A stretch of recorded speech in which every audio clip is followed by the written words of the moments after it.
Tony, welcome back to the programme. How are you? Fine, thanks for having me on again, Richie. Not too bad, you arrived. Good, you're here, present and correct. Tony Gosling, folks, former BBC journalist and presenter of the BCFM Politics Show in Bristol. I hope you had a good holiday, pal. Welcome back. So Grant Shapps, the current Defence Secretary, that's vaudeville, by the way. He's had 17 cabinet posts. I mean, well, he hasn't had 17, he's had a few. He's recommending that some UK troops are sent to help train Ukrainians, and he says this at the same time his predecessor Ben Wallace has written in the Telegraph today saying that he asked Richie Sunak to send more than £2 billion to the Ukrainian war effort, bearing in mind, as far as I understand it, Tony, the UK has already sent over £4 billion to the Ukrainian war effort. What's going on, pal? What's happening here? Well, this is the sort of dying death throes of the Tory administration, isn't it? And it's almost as if they're handing the country over to Starmer for 2024. I mean, the idea that Shapps could be put in this important job it's Monty Python. I mean, this guy has got no real knowledge whatsoever of defence. He's got no knowledge of the military. Maybe that's the whole point of putting him in that job. And the irony of all of this is Britain does seem to be, through decisions like this that we heard the other day, where they're saying, we want to send troops and openly send troops in to train. What they used to say in the old days, I remember even during the Vietnam days, is special advisors are being sent.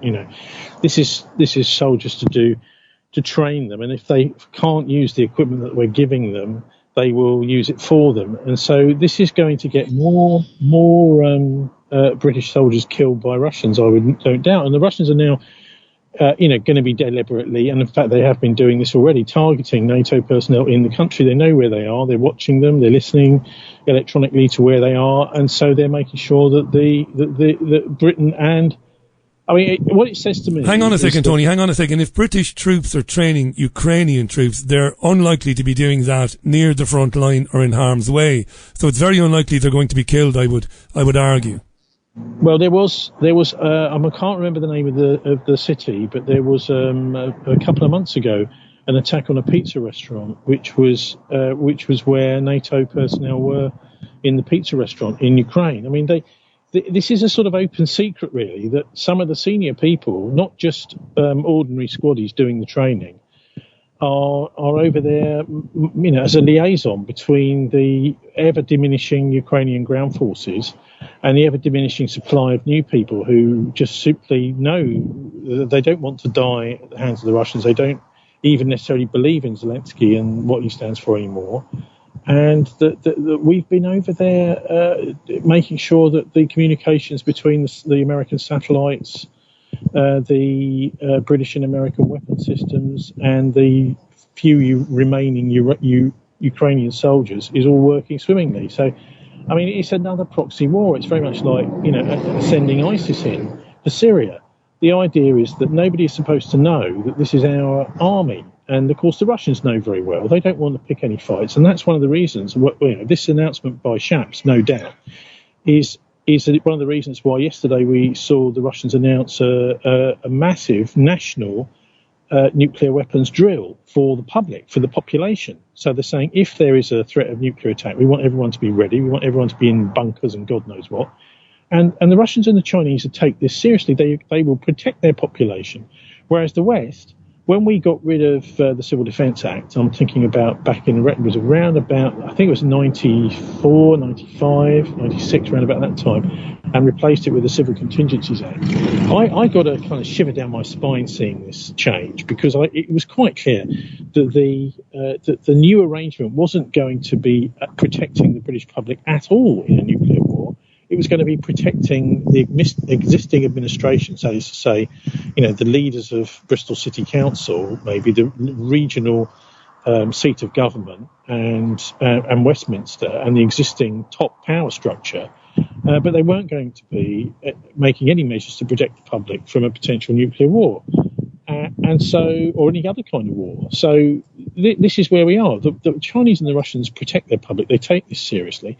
The British and the NATO countries simply don't anymore. And so I'm bewildered as you are, but in a way, this does make a lot of sense that there would be a move in order to, this seems to me is where the scales are falling from people's eyes. They've seen the Tories in power now since 2010. That's 13 years of absolute misery, slowly but surely. The complete mismanagement of the economy for the vast majority, and the enormous boosting of the super rich, the falling apart of our infrastructure, especially since 2008.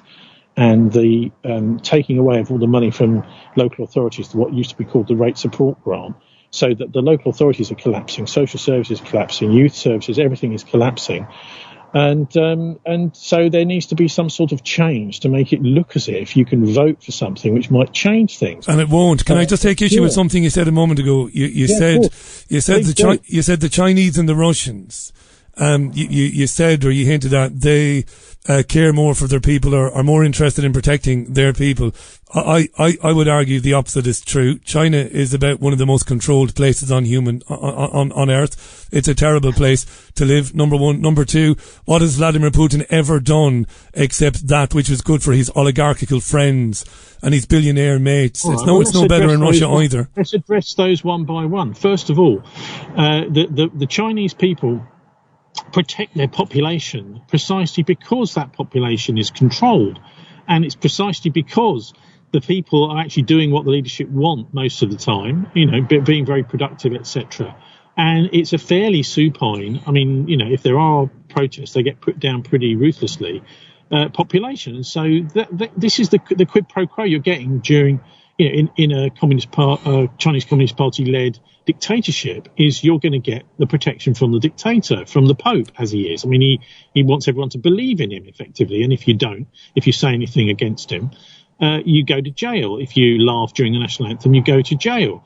But that, the quid pro quo is there. He wants, a very, very, healthy, strong population, which will do as it's told, where and when necessary. Lovely place to live. Imagine what you're just describing there. And it sounds to me that the people really pulling the strings in the UK and Ireland and Europe, they must be very envious of the way things are in China, where people don't have free access to media, where they're as controlled as they are in China. There's a great irony here.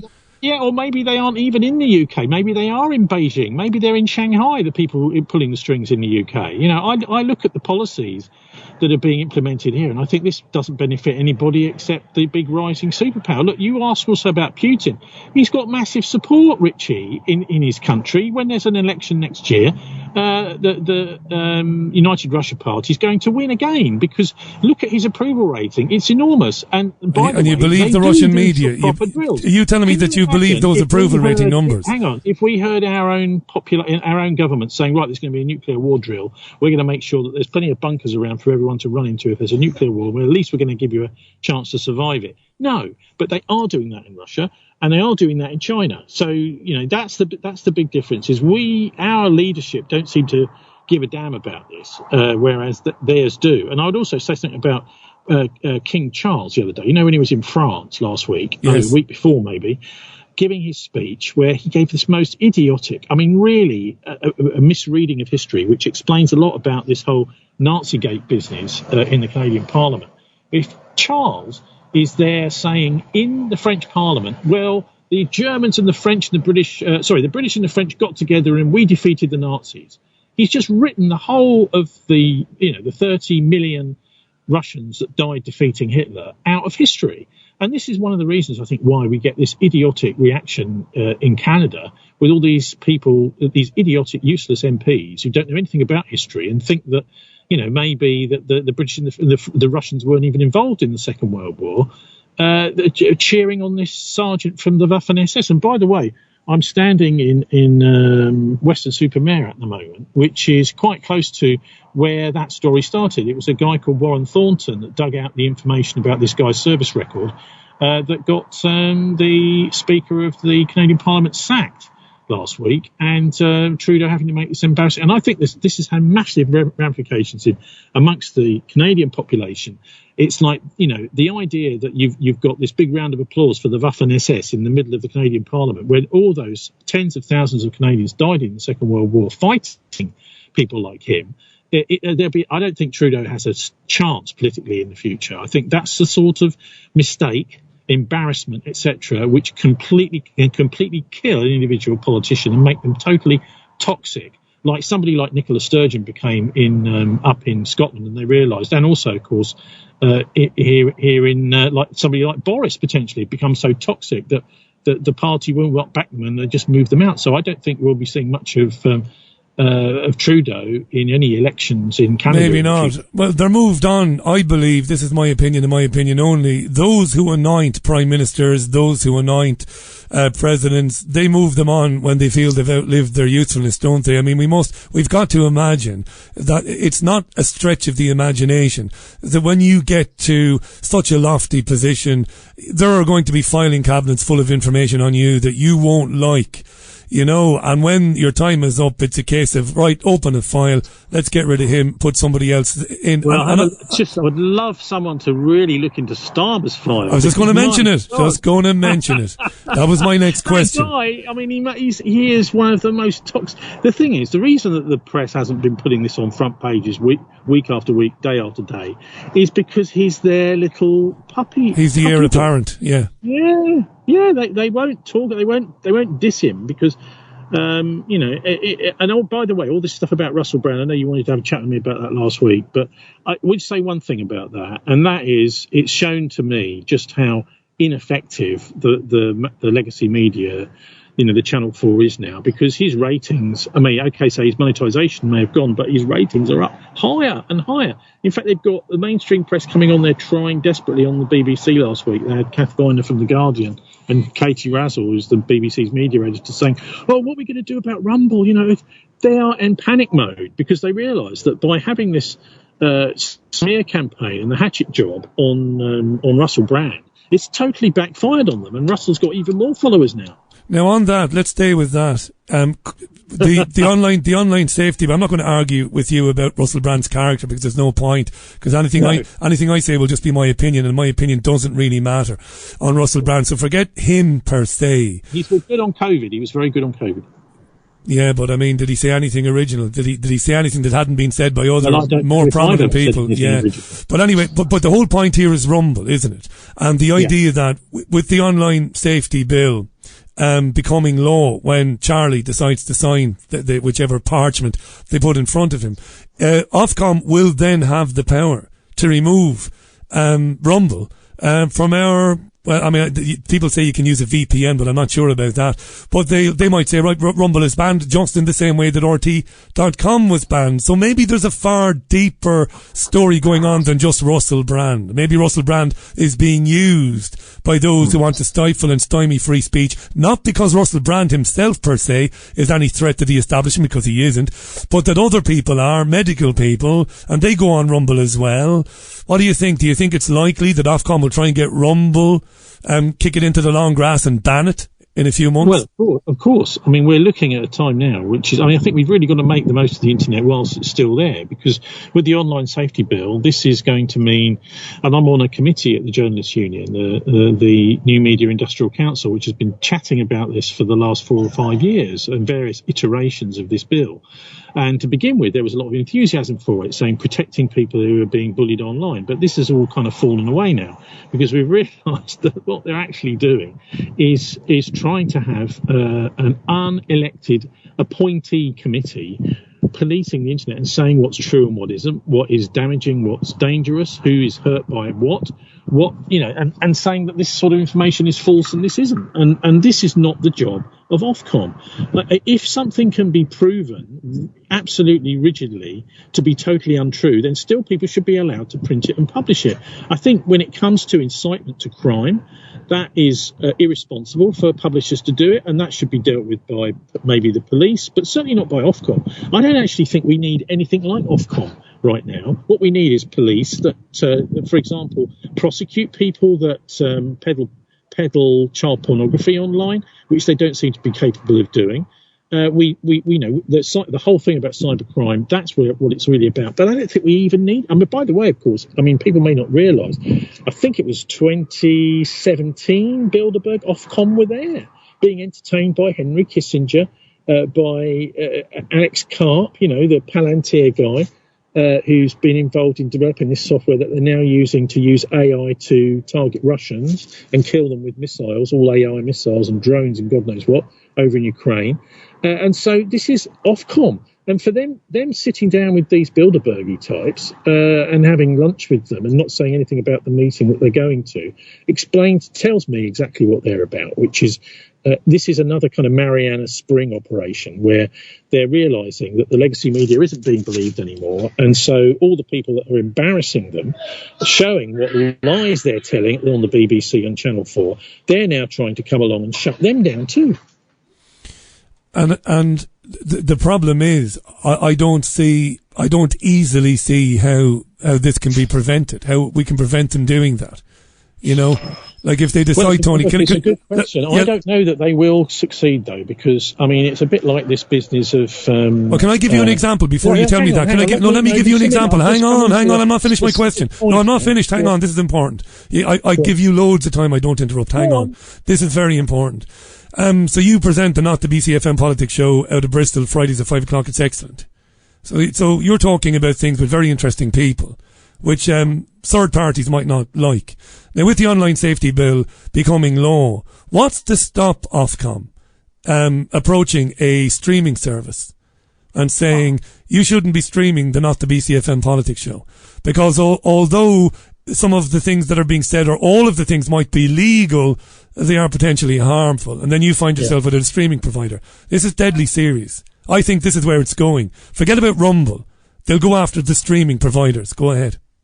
Yeah, I think they will, and that's the whole point of it. So, what can we do about it? I mean, I just look at this whole situation with the Canadian Parliament and the absolutely vile. I mean, I saw a list of the atrocities committed by the division that this guy that they applauded last week was a sergeant in, and I mean, you're talking about massacres of civilians in 1943, 1944. I mean, absolutely, literally every kind of horrific.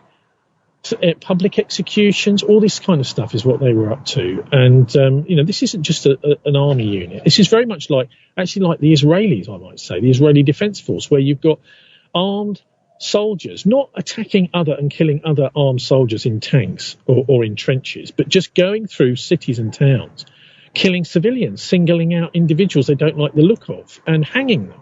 This kind of thing is what they were up to. Bizarre, yeah.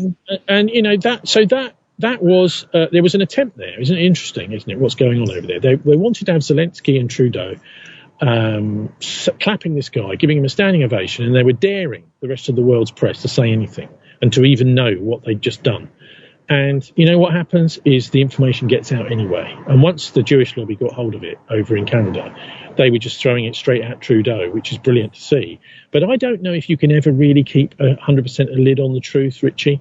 They can try, they can legislate their way towards this sort of thing, but there's always going to be someone somewhere who's found a way through the firewall or whatever. I mean, I remember as a teenager reading William Gibson and all his stuff about the future battle of information and the internet to come. The cyberpunk guy. Thing. Was that him? The cyberpunk guy. Cyberpunk stuff, and that's where we are. But at the end of the day, I don't think you can win.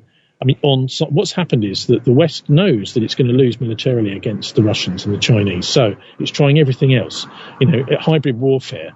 But at the end of the day, they have to actually fight, and they cannot fight the Russians and the Chinese and keep their own people bamboozled. And what this has proved with the Russell Brand business is that the general population just doesn't take what Channel 4 says seriously anymore. They don't take what the BBC says seriously anymore. In fact, if you look at the surveys around the world, the UK is one of the least trusted mass medias in the world. That's right. So we have come right down to the bottom. And so they are basically fighting it. They are fighting a rearguard. I mean, I sometimes think we are fighting a rearguard, actually. Actually, they are. Yeah. But you must have giggled. You must have giggled like a schoolgirl when you learned that Mariana Spring had been caught out lying on her CV. You couldn't make it up, could you? I actually laughed for 20 minutes. I'm like, you're kidding me, really? It is. Look, I mean, we know these people are lying. This is just evidence. I mean, I remember one of the worst things I saw the BBC ever do was that news round in 2020 where they had that vile woman come onto news round, the chief scientific advisor to Nicola Sturgeon, telling all the kids watching, "Oh, it's all completely safe. The vaccine is all completely safe. Don't worry about it." This was early 2021, actually. Yeah. And you just think you're lying, using the television to lie to kids.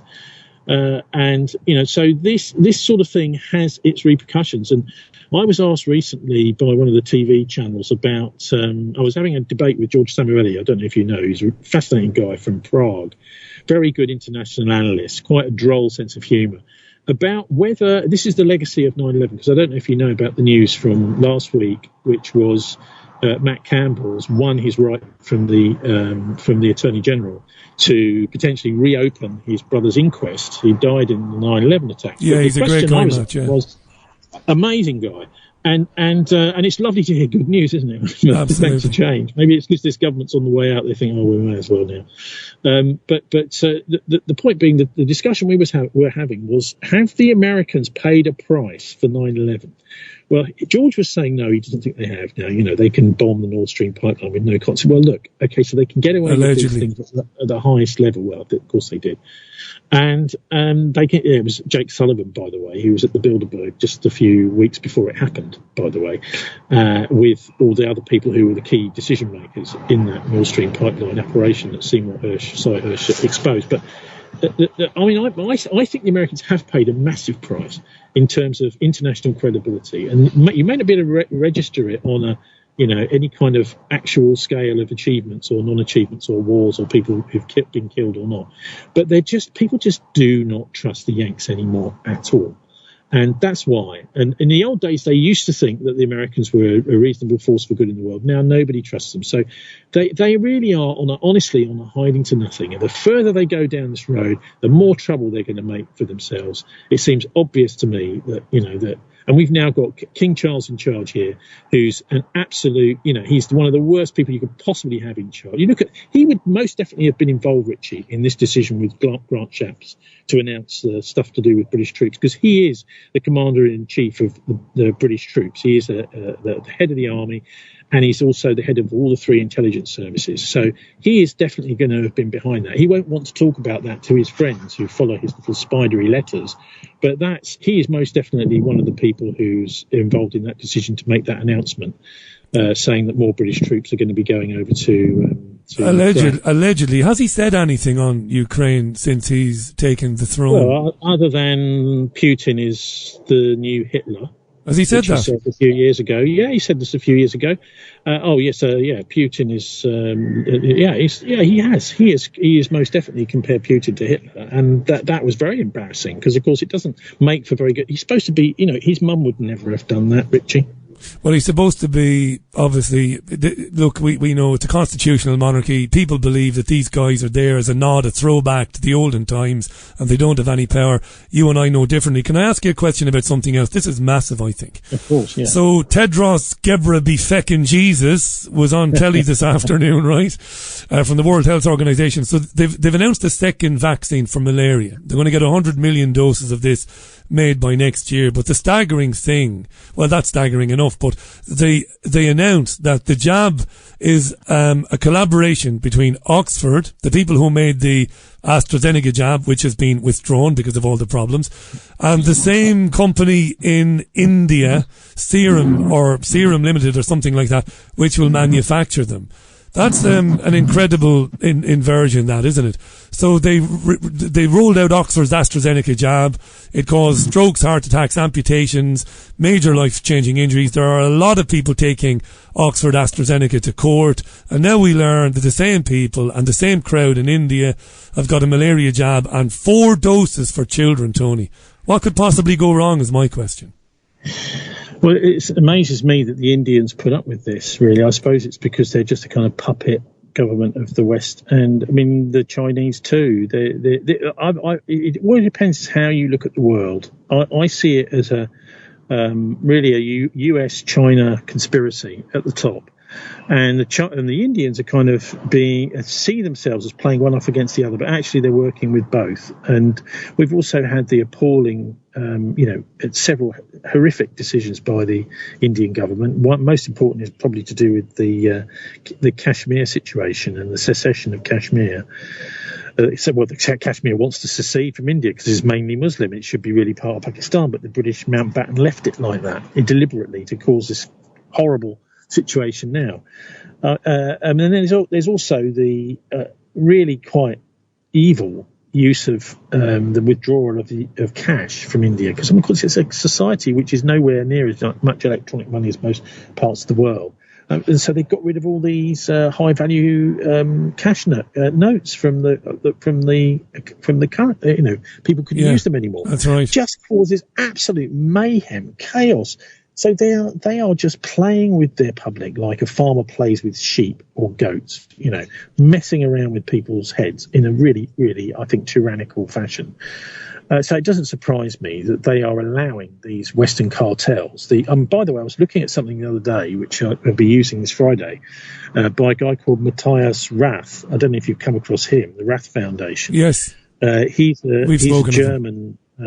He was really good during COVID. He was putting out lots of information about genuine, real cures for it, and looking at some of the connections of the big pharmaceutical companies back to the Nazi era.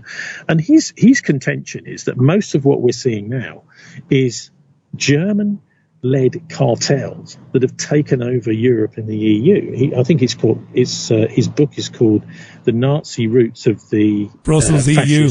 Brussels EU, Brussels EU, that's right. I've got it. It's brilliant. I mean, so he's pointing out that the cartels in Europe, US, and they are, slowly working their way in. Many of them are now in China too. These are the guys that are actually calling the shots. So in a way, what you've got is a sort of fascistic cartel system in Europe and America. This is just very broad summary. Yeah. And then you've got the Chinese Communist Party managed economy in China. Actually, there's not a lot of difference between the pair of them. And many of them, although one might be coloured blue and the other one red, they're really implementing exactly the same sorts of policies everywhere, whether it's to do with, getting rid of cash, it's to do with, these microchip, what they call Neuralink payments, all these things, none of which anyone's ever wanted or voted for. And what bothers me is that this whole control of money is biblical. The idea that, you look in the book of Revelations, there it is. It says no one will be able to buy and sell without, it doesn't say a microchip, right? It says without the mark of the beast, either in their right hand or in their forehead. Now, many people, you could say the whole thing's just a fairy tale, but to me, it looks fascinating that you've got this genuine effort to bring about this a system of completely controlling people through whether they're allowed to buy anything to eat or drink or pay the rent or whatever, to something which is completely controlled externally. So you don't have you don't have a piece of gold, you don't have anything. Nothing. You just have a little chip which someone else owns and controls. Then you will completely control whether or not you're allowed to live or die. And the Chinese are nearly there, and we love the Chinese. We're getting there too. There too. I mean, they still use cash in China. They still use a lot of cash in China.